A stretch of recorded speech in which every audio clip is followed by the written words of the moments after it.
The great hall of Wexley House was full of people, but Petra Hollis felt alone. She stood near the tall window at the far end of the room. The curtains behind her were heavy blue velvet.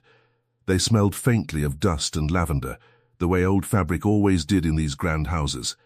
She had learned that smell young. It was the smell of rooms she was allowed to enter, but never truly join. The candles above her head burned in a great chandelier. Wax dripped slow and thick, catching the light. Now and then a drop would fall onto the polished floor, and a servant in dark livery would slip forward with a small cloth and wipe it away before anyone could notice. Petra noticed. She always noticed the small things. The big things looked past her, so she had learned to look at what everyone else missed. She was 22 years old. Her gown was pale green silk, chosen by her cousin Maren, who had told her it would make her fade into the wallpaper. Maren had said this while smiling, as if it were a kindness. Petra had thanked her and worn it anyway. There was no other gown. The music from the small orchestra rose and fell. Violins mostly, with a low harpsichord underneath. Petra tapped one gloved finger against her thumb in time with the beat. It was her small private habit. She counted the beats in fours. 1, 2, 3, 4. 1, 2, 3, 4. When she counted the beats, she did not have to think about how no one had spoken to her in nearly an hour. She did not have to think about the way her aunt had told her, in the carriage on the way here, that she was not to embarrass the family by opening her mouth unless asked a direct question. The room smelled of many things at once. Wine, first, the sweet heavy smell of it, poured too often and spilled a little on the long table by the wall. Beeswax from the candles. Wood smoke from the two great fires at either end of the room, and under all of it, the smell of too many people in one place, perfumes worn to cover other things, the powder in old wigs, the faint sourness of sweat under silk. Petra had been in enough of these rooms to know the smell by heart. Her gloves were too tight. They had been her mother's, and her mother had been a smaller woman. She tugged at the wrist of the right one, then the left.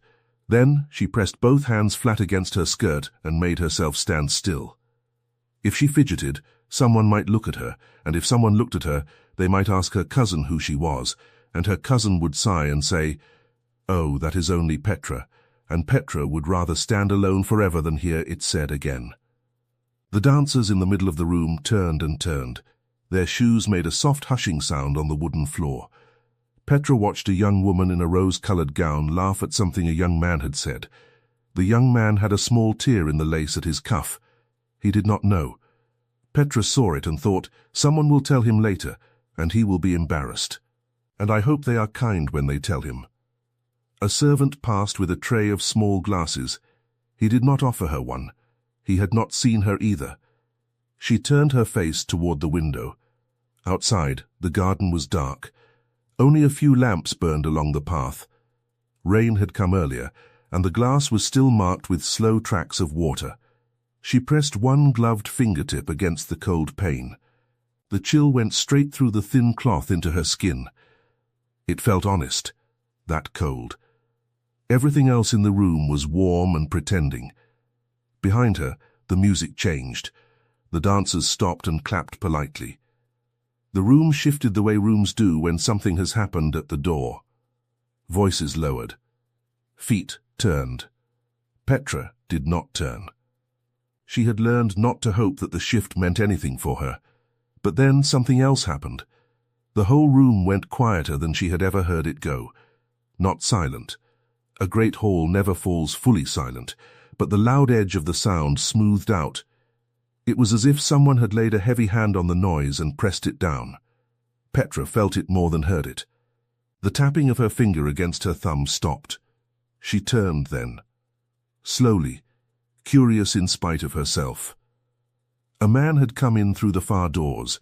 He was not tall in the way of tall men who wished to be seen. He was tall in the way of a doorframe. He simply took up the space he took up.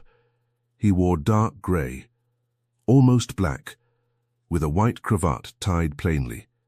No lace, no jewels, only a heavy signet ring on his left hand that caught the candlelight when he moved. He was not classically handsome. His nose had been broken once, long ago, and set slightly off. His mouth was set in a hard line, not cruel, only used to holding itself still. His hair was dark and cut shorter than fashion allowed. His eyes were the thing you noticed. They moved slow, and where they landed they stayed for a beat longer than was polite. Petra did not know his name yet, but she saw two servants along the wall shift very slightly when he entered, not from fear, from habit, the way a horse's ears flick when a familiar step comes into the stable. Whoever he was, they had served him before, or served someone like him, and their bodies knew. She heard a whisper from a woman near her, one of the small huddle of chaperones by the fire. "The Duke of Ashbury," the woman said. "I did not think he would come tonight." "He does not come to these." "He came for the Vaughan girl, surely," said another. "Her mother has been at his sister for weeks. Or the Merrick girl. The dowry, you know." Petra listened without moving her head. So he was a duke. She had heard the name Ashbury before, in the way one heard the names of far-off mountains, mentioned, respected, not quite real. She looked at him again. He had not moved past the door. Women in careful gowns were already drifting toward him. Their mothers stood back a step, watching without seeming to. He greeted the first woman with a small bow. He greeted the second with the same bow. The third. The fourth. His face did not change. Petra could see, even from across the room, that he was performing a duty. His shoulders were set in a way that said he would rather be anywhere else. She turned back to the window. It was not her business. Whatever he had come for, it was not her. She began to count the tiles of the ceiling reflected faintly in the dark glass. She had counted 12 when she felt the shift in the room again. The sound had thinned. Voices had dropped once more. She heard, very clearly, a set of footsteps crossing the wooden floor. Slow, even, not hurried, and not casual. She heard someone gasp, a small breath, more surprise than shock. And then the footsteps stopped. They had stopped near her. She turned. The Duke of Ashbury was standing 3 paces from her. He was looking at her. Not past her. Not around her. At her. His eyes were dark grey, close to the colour of his coat, and they were steady on her face in a way that felt like a hand set on her shoulder. Behind him, 3 young women stood frozen halfway across the floor. They had been walking toward him. He had walked past them. He had not seen them, or he had seen them and chosen not to see them, and now they did not know what to do with their faces. "Miss Hollis," he said. His voice was low and quiet. It did not carry, but she heard every word. "You are Miss Petra Hollis, are you not?" She could not think for a moment. He had said her name. He had said her full name. She had not spoken to him. She had not been introduced to him. She had not, so far as she knew, ever crossed his path in her life. "I am," she said. He gave her a small bow, not the practiced bow he had given the others. This was shorter, and his eyes did not leave her face. "My name is Alistair Wren," he said. "Ashbury. I hope I do not disturb you." She wanted to laugh. She swallowed it. "You do disturb me, sir," she said. Her voice came out steadier than she expected. "You have interrupted my counting." His eyebrows moved. "Just a little. You're counting." "Of the ceiling tiles," she said, in the reflection in the window. "I had reached 12. He looked at her for a long moment. Then he looked at the window behind her, as if to check her arithmetic. He looked back at her. She could not quite read his face.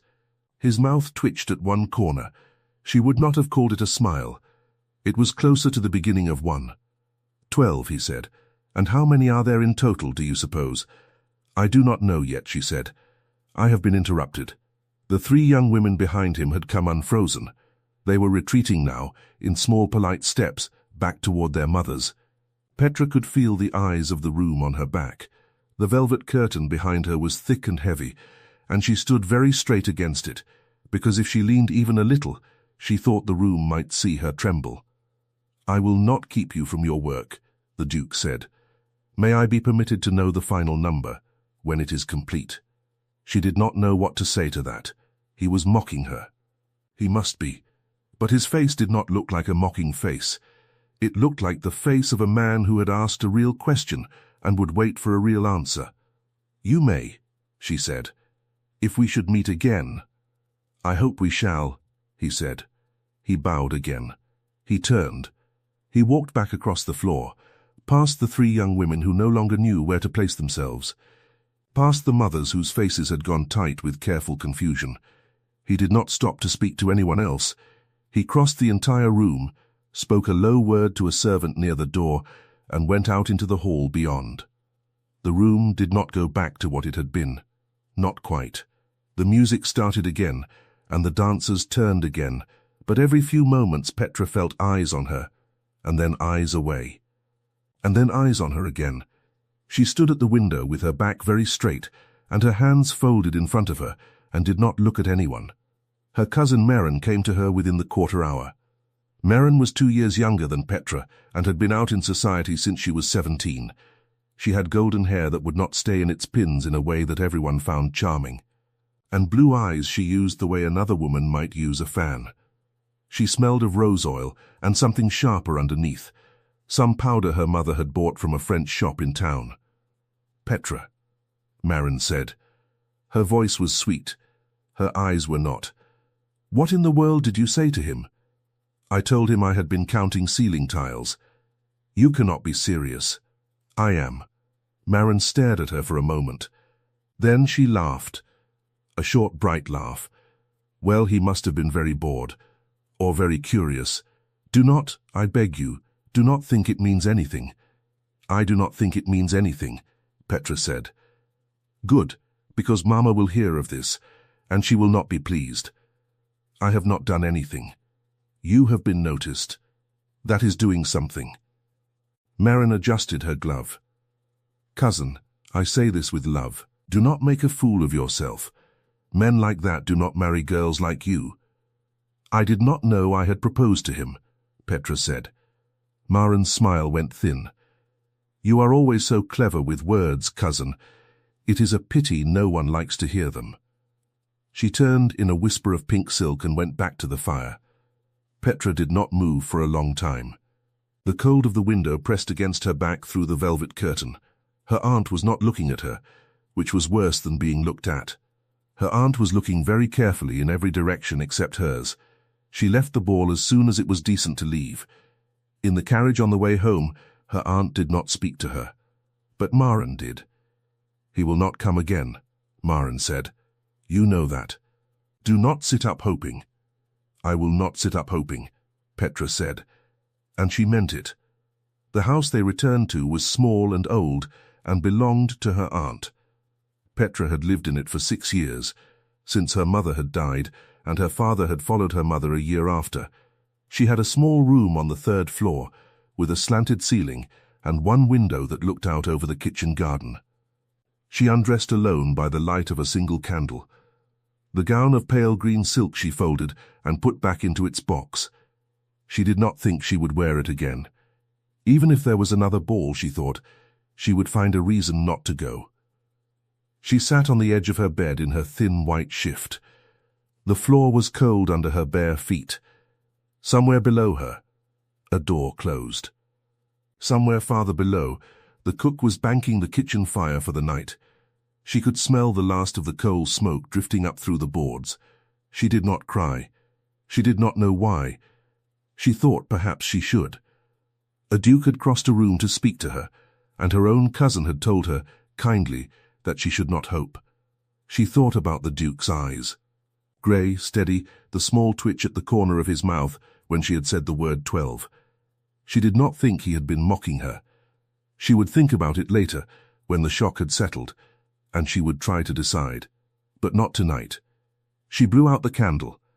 The dark smelled of wax and cold plaster. She lay down and pulled the blanket up over her shoulder and did not count anything. Sleep came slowly, but it came. The next morning was Sunday. Her aunt insisted on church. The whole family went, Petra tucked into the smallest corner of the pew where the draught was worst. The vicar spoke about patience for 40 minutes. Petra thought about patience. She thought about how it looked from the outside like nothing was happening, and how, on the inside, it was often the hardest work a person could do. After church, they walked home along the muddy lane. The air smelled of wet stone and cold grass and, faintly, from someone's kitchen, of baking bread. Petra's boots were thin. Water came in at the seams. She did not complain. Her aunt would have said complaining was a poor woman's habit, and Petra was not exactly poor. Only precisely as poor as her aunt's charity allowed her to be. They were near the gate of the little house when a carriage came around the bend. It was not a common carriage. The horses were matched dark bays, well fed, moving at a smart, even trot. The wheels were painted black with a thin line of red. There was a crest on the door. Petra did not know crests, but she knew the shape of importance when she saw it. Her aunt stopped walking. Maren stopped walking. Petra stopped walking because they had stopped. The carriage came to a halt in front of their gate. A servant in dark livery jumped down. He was young, perhaps 18, and his cheeks were red from the cold air. He bowed to the whole party as if he had been trained in a mirror for a long time. "Mrs. Hollis," he said, addressing Petra's aunt. "His Grace the Duke of Ashbury sends his compliments and asks if he may call upon Miss Petra Hollis this afternoon at 3 o'clock. Her aunt's mouth opened. It closed. It opened again. "Miss Petra Hollis," she repeated. "Yes, madam. You are quite certain of the name?" "Yes, madam." His Grace was most particular. Maren made a sound that was not a word. It was somewhere between a small laugh and a small cry. Petra did not look at her. "He may call," Petra's aunt said. "Of course. Please convey our compliments to His Grace." The servant bowed again, climbed back into the carriage, and it rolled away down the lane. The four of them stood on the muddy road for a long moment without moving. A cold wind came up. Petra could feel it lifting the loose hair at her neck. "Well," her aunt said at last. "Well," she turned and walked into the house very quickly. Maren followed her. Petra came in last, closing the small wooden gate behind her with careful hands. She was not sure what she felt. She was not sure it was one thing. It was many things at once, and they were fighting each other, and she was tired. 3 o'clock came slowly. Petra changed her gown twice, then changed back into the first one, a plain grey wool with a white collar that was clean and not fashionable. She would not pretend. If he came, he would find what he had found last night. She combed her hair and pinned it simply. She washed her hands. Her fingers smelled of the plain soap the household used, tallow and a little lavender. Her aunt paced in the small parlour. The maid was told to lay tea 3 separate times. He came exactly at 3. Petra was in the parlour when the knock came. She heard the maid go to the door, heard the low voice, heard the maid say, "This way." "Your Grace." The word Grace sat oddly in the small hall. It was a word too big for the house. He came in. He filled the doorway.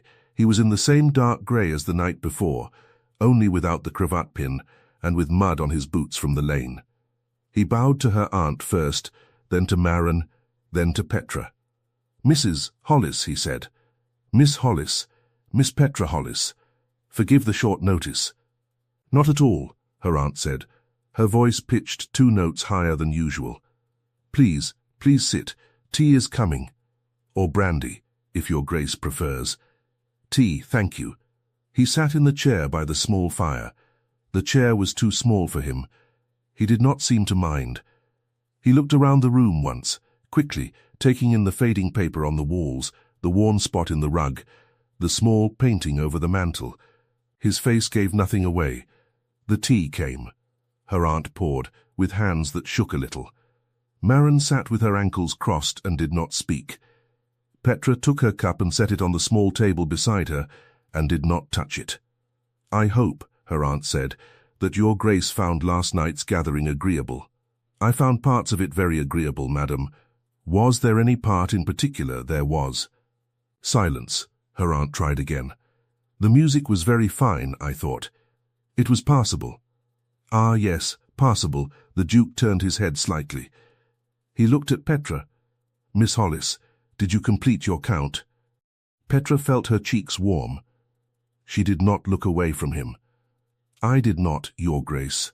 I left before I had the chance." "A pity. There will be other ceilings. There will," he said. The corner of his mouth moved again. That small, almost smile that was not quite a smile. Her aunt was staring at both of them, as if she could not understand the language they were speaking. Maren was staring at Petra with a look Petra had never seen on her cousin's face before. It was not quite anger. It was closer to fear, which was stranger. The Duke set down his cup. "Mrs. Hollis," he said, "I wonder if I might speak with Miss Petra alone for a quarter of an hour. In the garden, if there is one. In the parlour, if there is not." Her aunt's mouth opened. She looked at Petra. She looked back at the Duke. "Of course, Your Grace, of course, the garden is only small. But it is dry today, more or less. That will do." Petra rose. Her legs felt strange, as if the bones in them had been replaced with something lighter. She led him out through the small kitchen and into the back garden. The maid, wide-eyed, held the door for them.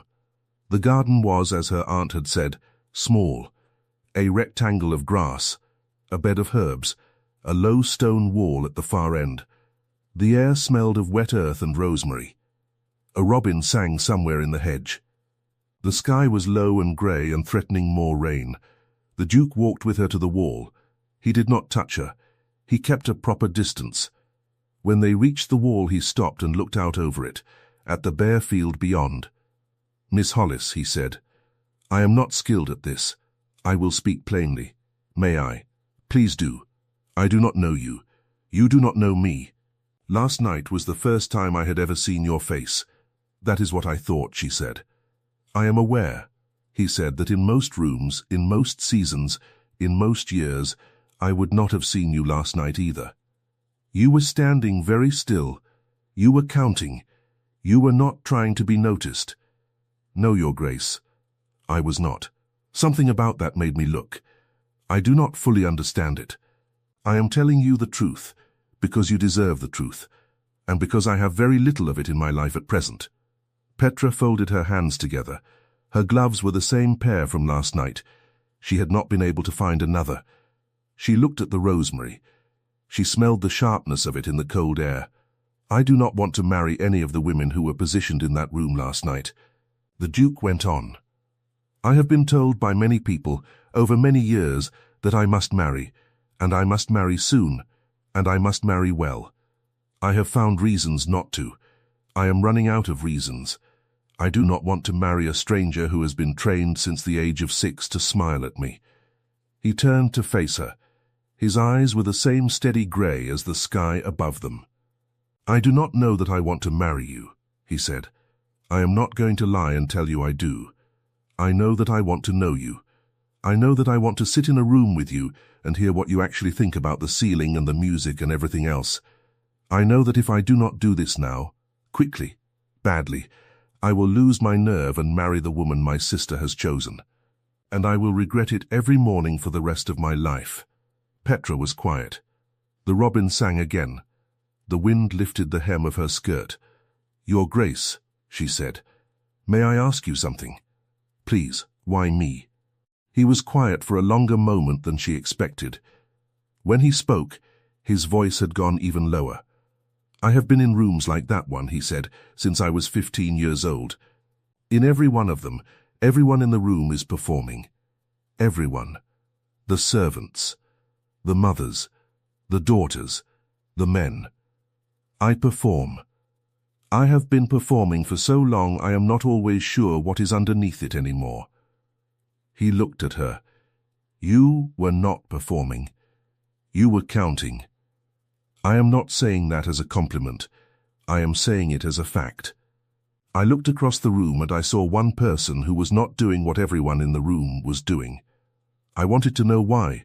She did not know what to say. The rosemary bush moved a little in the wind. She reached out with one gloved hand and brushed the top of it. The smell came up strong and clean. "I do not know how to answer you," she said. "You do not have to answer today. I am a poor relation, Your Grace. I have no dowry. I have no connections. My father left debts, not lands. My aunt keeps me out of kindness. When my cousin marries, which she will do soon, I will be sent to be a companion to some elderly lady in some cold house in the north, and I will die there, and no one will notice. I am telling you this because you have been honest with me, and I would like to be honest in return. I know most of that already, he said. She looked at him sharply. How? I asked. Between last night and this afternoon. Yes, that is a great deal of asking in a very short time. I do not waste time, Miss Hollis. I never have. She turned back to the field. She thought about a life as a companion to an elderly stranger. She thought about a life in this house, with her aunt's small kindness and Maren's small cruelties and the pale green gown at the back of the wardrobe. She thought about a life with this man who had crossed a room without seeing anyone else in it. She did not know him. He did not know her. He had said so himself plainly. Petra respected the plainness. She had lived her whole life among people who did not say plain things. I will not answer today, she said. You said I did not have to. You do not. But I will not send you away either. That is a great deal more than I hoped for. Do not, she said, make more of it than it is. I will not. They stood for a moment longer at the wall. The wind had turned colder. She felt gooseflesh rise along her arms under the thin wool. Your Grace, she said, there is one more thing. Yes, if we are to know each other, I would prefer that you do not send me flowers, or write poems, or make gestures that would be reported in the papers. I have lived a quiet life. I would like to keep it quiet for as long as we can. The corner of his mouth moved. This time it was almost a real smile. Miss Hollis, he said, I have never in my life written a poem. You need not fear on that account. Good, she said. He offered her his arm. She took it, only for the walk back to the kitchen door. His coat was rough wool under her gloved hand. He smelled of rain and wood smoke and something under it that she could not name. Something clean and faintly bitter, like the smell of a coin held a long time in a warm hand. Inside, her aunt was pacing again. The Duke bowed to her, to Maren, to Petra. He said he would call again on Thursday if that would suit. Her aunt said it would suit very well, Your Grace. Very well indeed. He went out. The carriage rolled away. The house was quiet. Maren looked at Petra across the parlour for a long moment. Then she got up and left the room without a word. 2 weeks passed. In those 2 weeks the Duke of Ashbury called 3 more times. The first of these calls was on Thursday, as he had said. He came at 3. He stayed for 1 hour. He drank tea. He spoke very little to her aunt, and less to Maren. He asked Petra a series of quiet, exact questions, none of them the sort of questions men usually asked. He did not ask about her accomplishments. He did not ask what music she preferred, or whether she embroidered, or how she felt about the weather. He asked her whether she had ever been to the sea. He asked her what her father had done in the mornings before he had died. He asked her whether she believed a person could change, truly change, or whether they only rearranged the same pieces of themselves in different orders. Petra had answered each question as honestly as she could, and had watched his face while she did it, and had not been able to read what he was thinking, but she had been able to see that he was thinking, which was not nothing. The second call was on Sunday. He had ridden past the lane on his way back from somewhere, he said, and had stopped to see if she was in. She was in. They walked in the small garden again. This time it was clear and cold, and the pale winter sun came down on the wet grass and lit it up like it was made of tiny bits of glass. He told her, at one point, that he owned 3 houses and had been to only 2 of them in 5 years. She told him this was foolish. He said he knew. He said it without any of the stiffness she had expected. She began to understand, slowly, that he did not mind being told he was foolish. He might, she thought, mind it less than most men she had ever met. The third call was on a Tuesday, and it was different.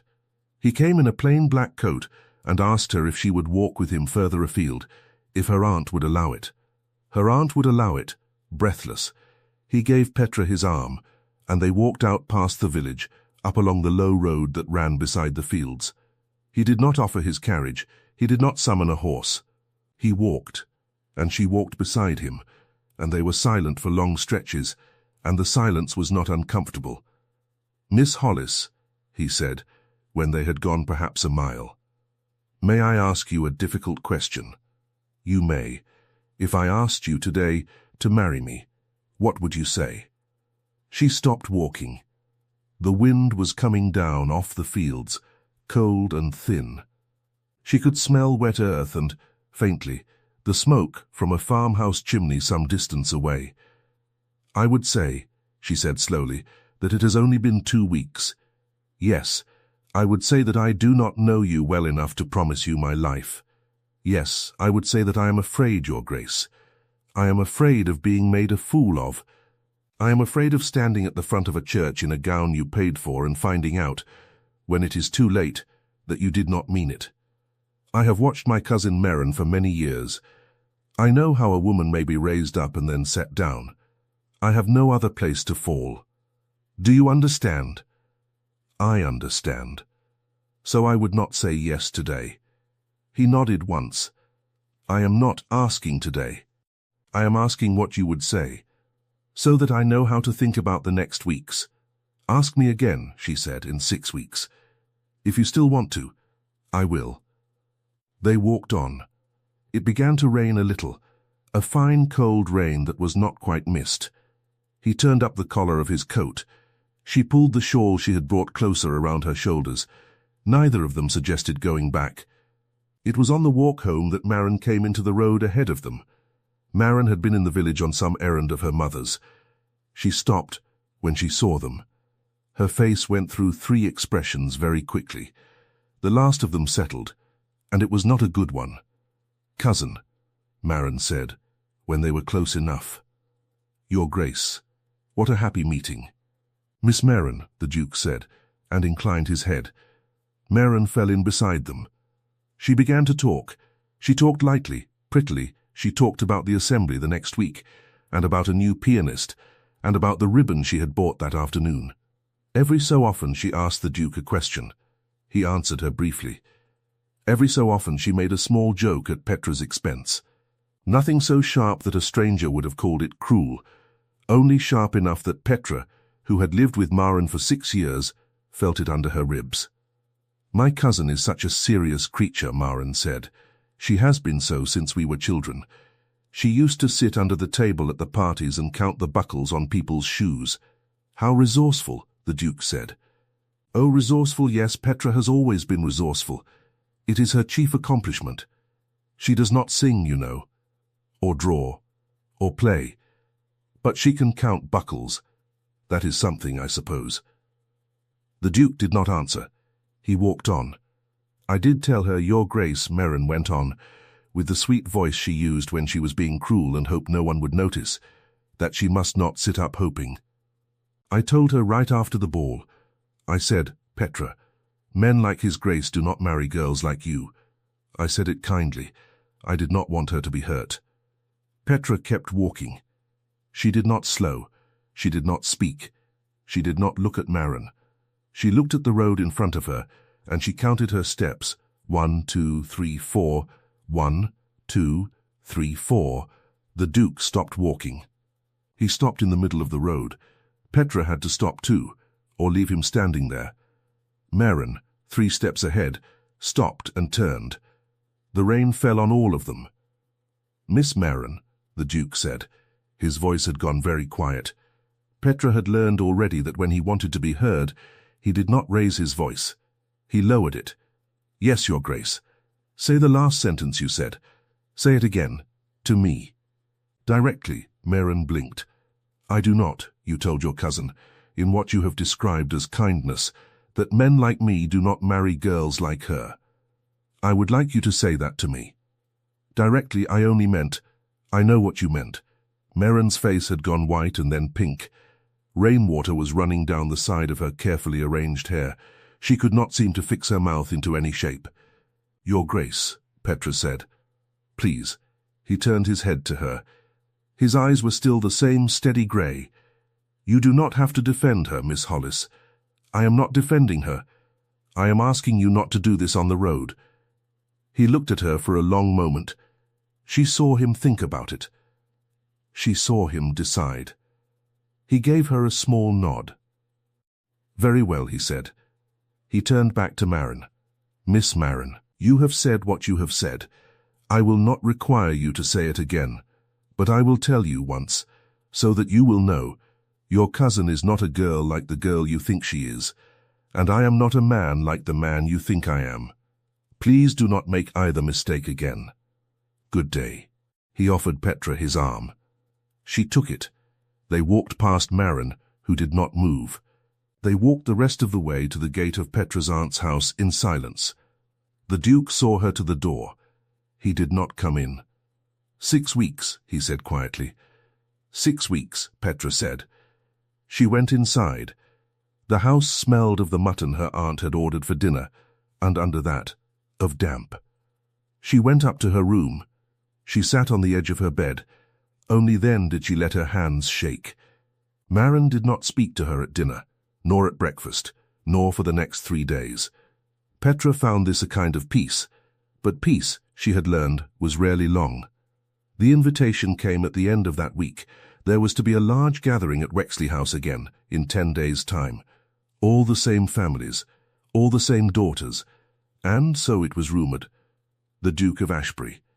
Petra's aunt fussed. There was a new gown, or as new as could be managed. It was pale grey, not green this time, and it fit better.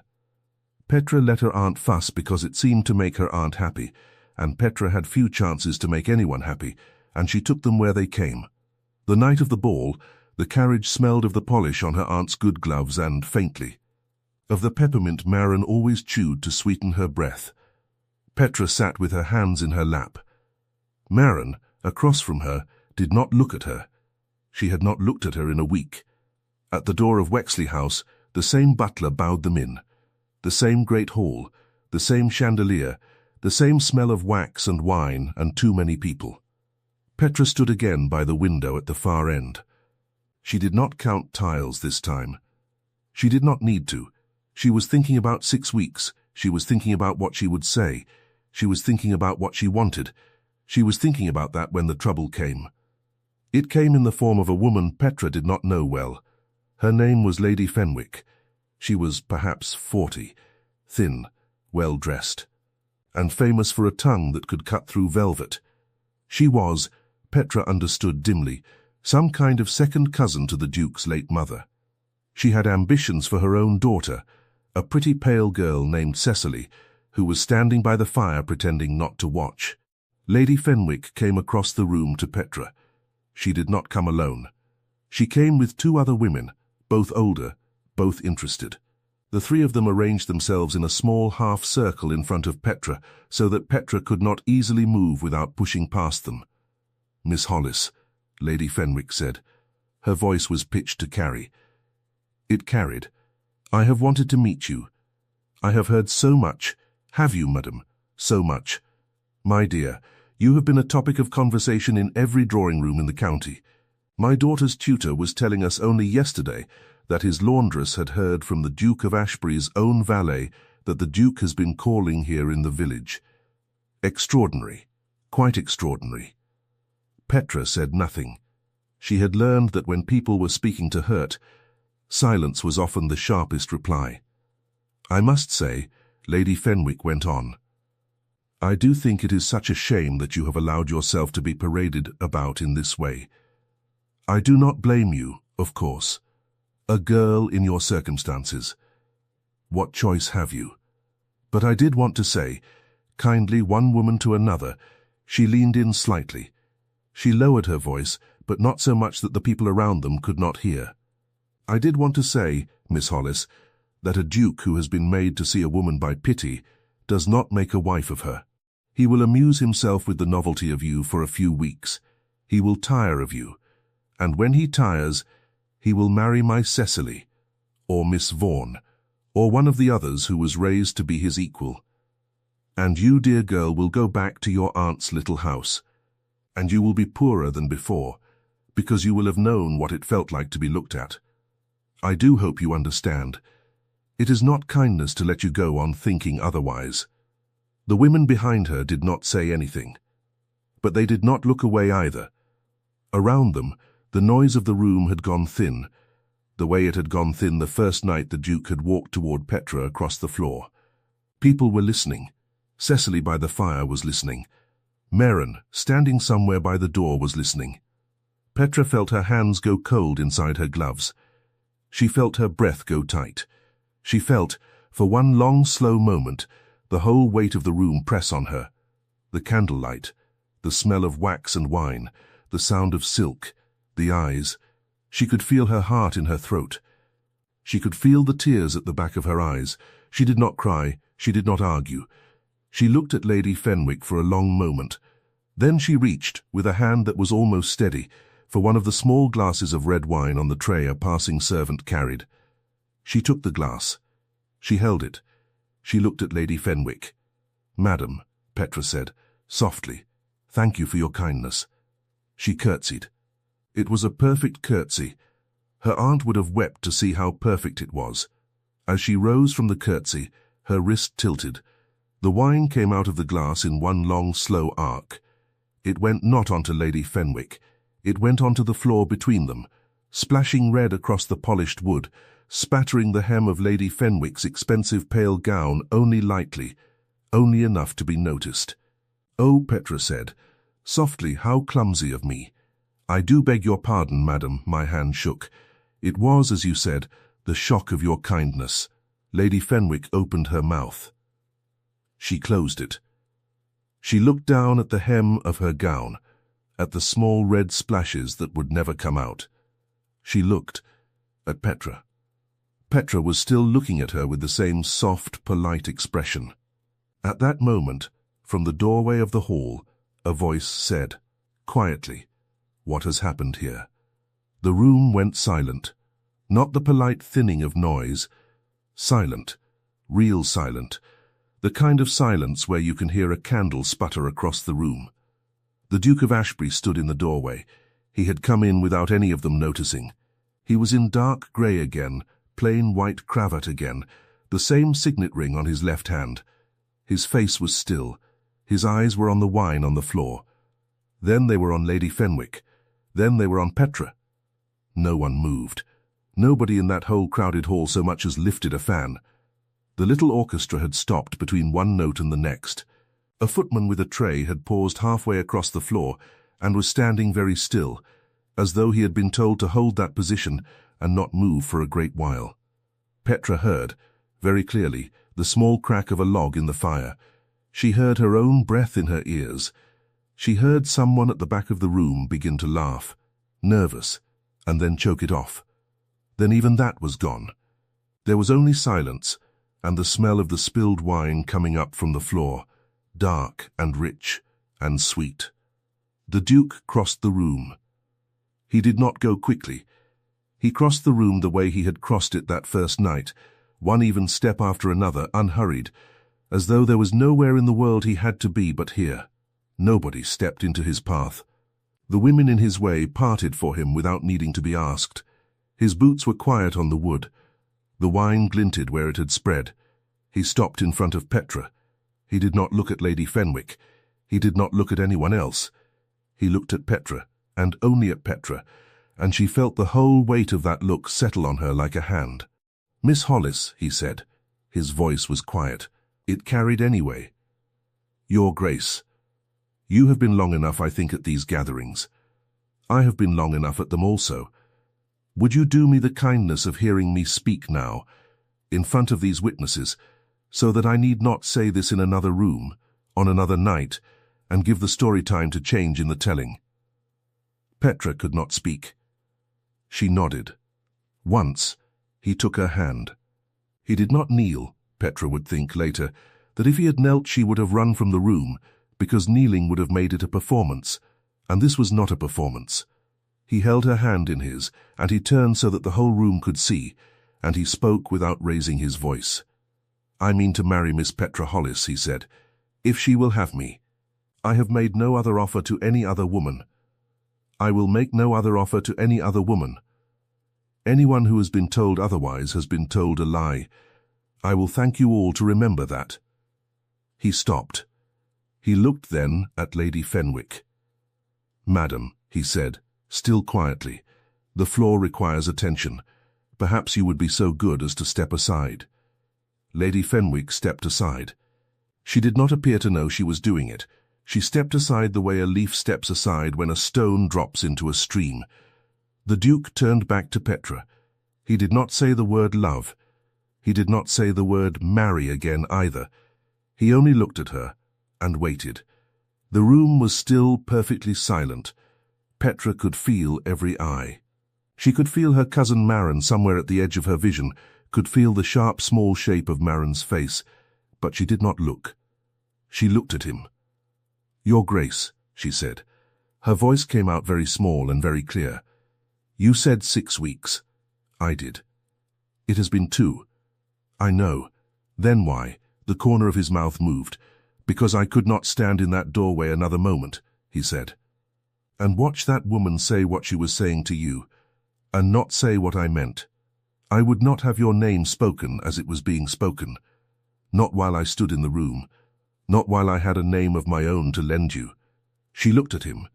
She looked at his eyes, grey and steady.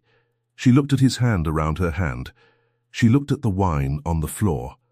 She thought, very briefly, of the pale green gown at the back of her wardrobe, folded in its box. "Ask me again," she said quietly in the other room. "Not here. I will not give you my answer where they can hear it." He inclined his head. "Of course," he said.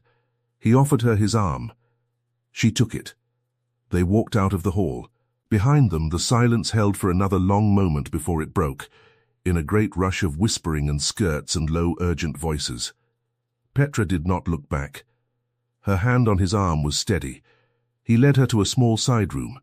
It was a library, or the room of a house that pretended to be a library. There were more decorative books than red ones. A fire burned low in the grate. He closed the door behind them. He did not let go of her hand.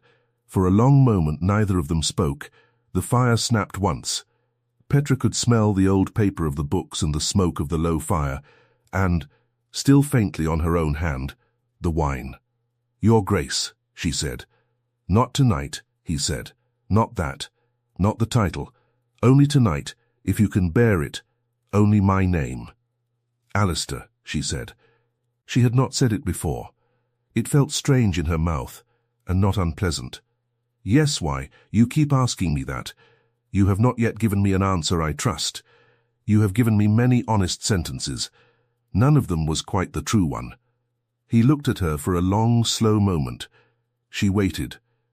This was one of the moments she would think about later, over and over. His hand still around her hand. The low fire. The smell of the books.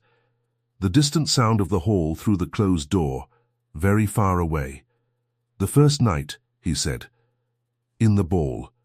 When I saw you. Do you remember what I told you afterward, in your aunt's garden? You said I was not performing. Yes, that was true, that was the fact of it. But it was not the whole of it. I did not say the whole of it because I did not then know how. And now." He was quiet. "When I was 15, he said, my father was dying. He was a hard man. He had never in his life said a kind word to me. He was dying badly, and my mother had already gone, and there was no one else. I sat with him in a room much like this one, only larger and colder. He would not speak. He would not look at me. He was afraid, I think, though he would never have said so. I sat with him for many hours. I counted the panes of the window. There were 42. I counted them over and over. It was the only way I could stay in the room. I have not thought about that in 15 years. He stopped. When I came into the ball that night, he said, I saw you counting. I did not know it was ceiling tiles. I only saw that your finger was tapping and your eyes were moving, and you were not there. Not really. You were somewhere else, keeping yourself steady. I recognized it.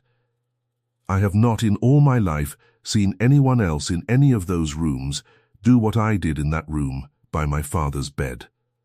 And I thought, if there is another person in the world who knows how to do that, I should like to know her. Petra could not speak. That is why, he said. Not for your beauty, not for your kindness, not for any of the reasons the poets have decided a man must have. Because you counted. Because I have counted. Because I have been alone in rooms full of people since I was 15 years old, and I would like, now, if you will allow it, to not be alone in them any more. Petra was quiet for a long time. She could feel her eyes fill with tears. She did not let them fall. Alistair, she said. Yes, he closed his eyes. Only for a moment. She saw his shoulders drop half an inch, and she understood then that he had not been sure. He had walked out into that hall and made a public statement of intent, and he had not been sure, in this room, this quiet room, that she would say yes. She was surprised by how much this touched her. He lifted her hand. He did not kiss it. He only held it against his own, palm to palm, for a moment, as if he were checking that they matched. Then he lowered both hands, still joined, and stood looking at her. There is a great deal ahead of us, he said. I will not lie about that either. There will be talk. There will be my sister. There will be your cousin. There will be Lady Fenwick. Yes, none of it will move me. I want you to know that. None of it. I know. He opened the door. The hall beyond was noisier now. The music had started again. He offered her his arm. She took it. They walked back into the light and the sound together. There is a great deal that happened in the year that followed.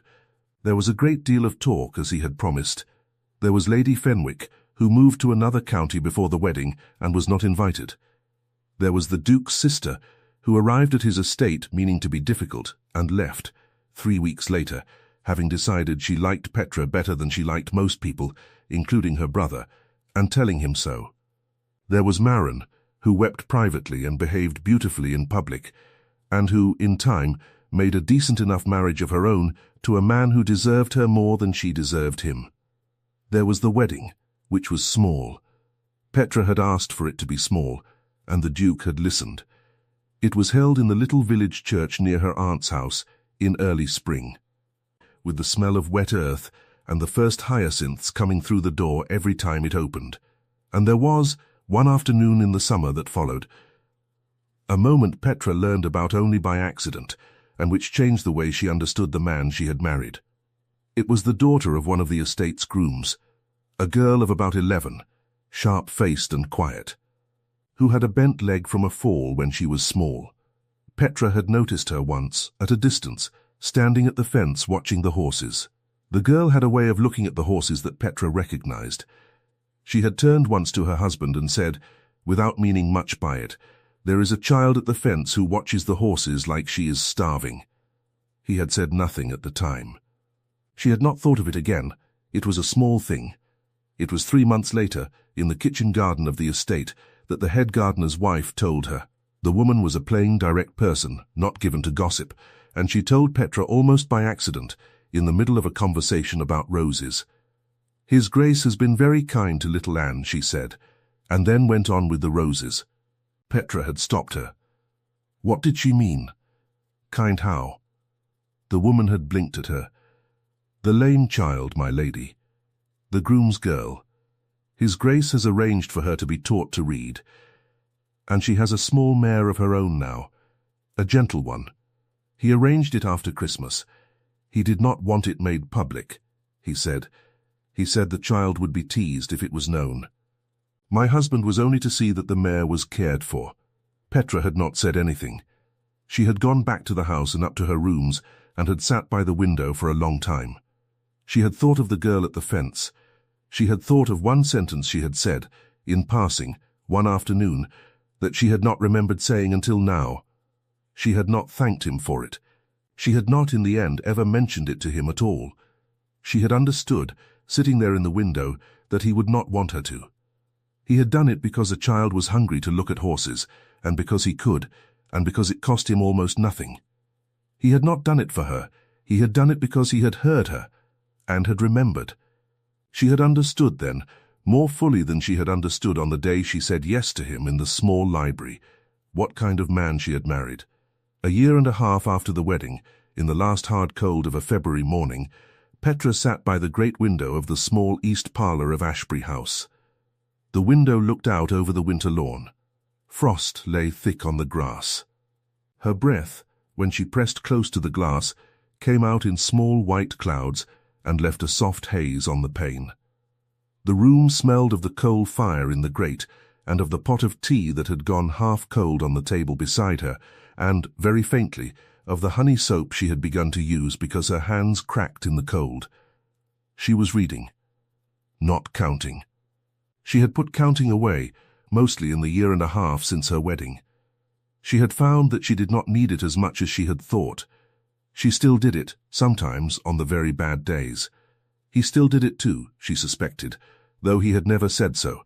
They had not spoken again of what he had told her in the library. They did not need to.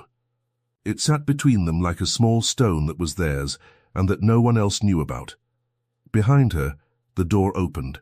She did not turn. She knew the footstep. She had known it, now for a long time. He came to the window. He stood beside her chair. He did not speak for a moment. He looked out at the frost. "You will be cold there," he said. "I am not cold." "You are lying, and I can see the goosebumps on your wrist. Then I am pleasantly cold, and I do not wish to move."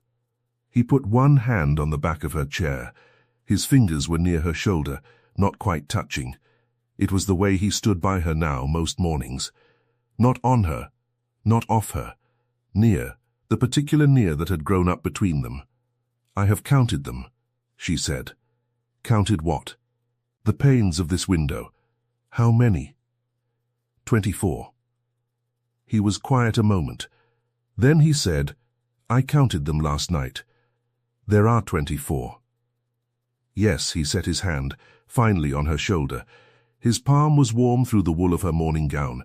She reached up without looking, and covered his hand with her own. Outside. A bird. A robin, probably. They were always robins in this garden. Landed on the frosted grass, and pecked once, and flew away. Neither of them spoke for a long time. The fire snapped in the grate. The clock on the mantel ticked. Somewhere in the house, a maid was singing very softly to herself as she worked, a song neither of them knew. It was a small room. It was a small morning. It was, Petra thought, without saying it, and without needing to say it.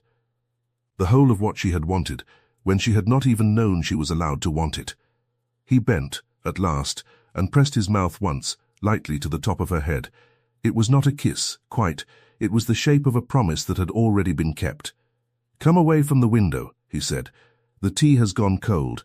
I will ring for more." In a moment. In a moment, then. He did not move his hand. She did not move hers. Outside the frost caught the pale sun and shone. Inside the fire burned low and steady, and the room smelled of coal and honey and old paper, and Petra, who had once stood at the far end of a great hall, counting ceiling tiles to keep herself steady in a room where no one saw her, closed her book and closed her eyes and allowed herself, for one long, slow breath, to simply be seen. Thank you for staying with this story until the very end. If this moved you, please like, share, and subscribe. Your support keeps these stories alive.